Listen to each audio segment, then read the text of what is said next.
देशी रंधा मद भाटी उपरे चढ़ाऊ करने जाई अबकारी विभागर कर्मचारी को हटहटा हेबाकु पड़िथिला। परे खबर पाई पुलिस पहुंची अबकारी कर्मचारी मानक उद्धार करिथिबा बेले 5000 लिटर देशी मद रंधा पाई रहिथिबा पोच और 1000 लिटर देशी मद को जबत करने सहित एही कारोबार मुख्य रविंद्र को गिरफ करिछि अबकारी विभाग। तेबे रविंद्र को मिछ केस रे फसाई दिया जाइथिबा अभियोग करी तांको परिवार और समर्थक माने अबकारी कार्यालय आगरे धारणा रे बसी रहिथिले।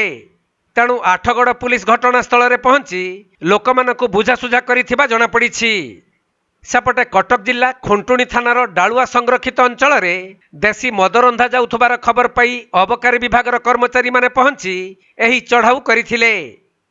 आज आम कटक मोबाइल आमर अबकारी एवं आठगड़ मोबाइल अबकारी मिलित भाव में डालुआ संरक्षित अंचल रे आम खबर पाई जे चोरा मद रंधा होउछि आम रेड करूँ से समय खबर मिलला जे आमर जो प्रीवियसली गोटे केस होता भंगारुजा केस जुलाई 27 2023 रे तार मुख्य आसामी रविंद्र स्वाई घर पाखापाखि मद रखी घरे भी मद मद सरंजाम रखी मद तैयारी सरंजाम।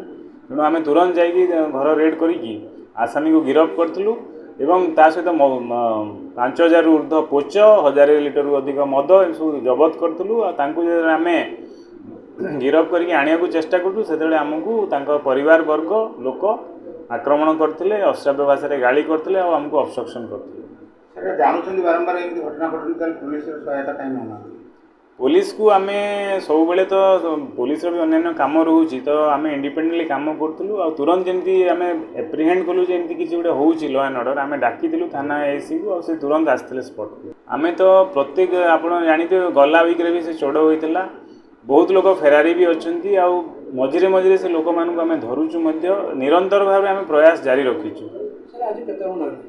आज से मुख्य आसामी जो अच्छा रविंद्र साहू जड़े लोक अरेस्ट होती जो मैंने आमको अब्स्ट्रक्शन कर जो मैंने इनवल्व अच्छा सब बदमाशी कम ना मामला रुज कर 5000 रु ऊर्ध्व लिटर पोच एवं 1000 रु ऊर्ध्व लिटर मद आम धरी नष्ट आनुमानिक मूल्य हम सबू देखले तो लक्ष्य उपरे हम आमर गाड़ी भी गोटे भंगारुजा होती जो थे आसामी बसला जो छड़ाछड़ी करने को चेष्टा करते गाड़ीटा मोर भांगी जाइए। हाँ जड़े दुई जन एमती माइनर आहत होती।